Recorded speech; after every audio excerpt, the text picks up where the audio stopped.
A recent opinion by Nebraska's Attorney General is rolling back a law which would have given felons the right to vote after finishing their sentence. Our Taylor Johnson's on your side with response from activists and why they say the law should stay in place.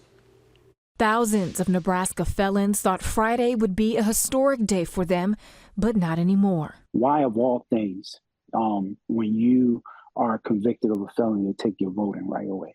On Wednesday, Nebraska Attorney General Mike Hilgers declared LB 20 and LB 53 violate the separation of powers clause of the state constitution. LB 20 passed without Governor Pillen's signature or veto, eliminating a 2-year waiting period post-sentence. It was put in place by LB 53 in 2005. We anticipated something like this occurring, but it's always good to be optimistic. In response to Hilgers, Secretary of State Bob Evnen told county election offices to stop registering felons who have not been pardoned by the Board of Pardons. 3 people make up that board: Pillen, Hilgers, and Evnen. There is already,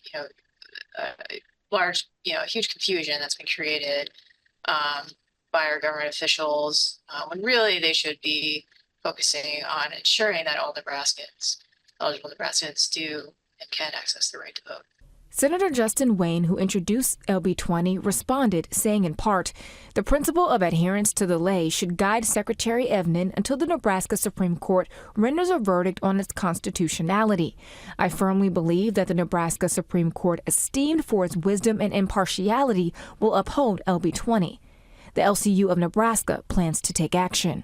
We're ready to respond and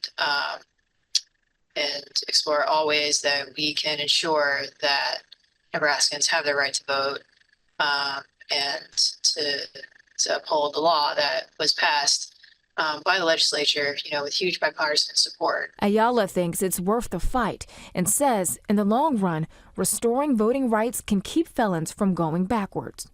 When a person that's able to vote is less likely to return to prison, because of their involvement and engagement with the community. On your side in Omaha, Taylor Johnson, 6 News. In regard to those felons who were legally registered under LB 53, Secretary Evnen says he will request that their voting rights be restored. If you believe you're eligible to vote but need help, you can contact the ACLU. We have the information on our website, WOWT.com.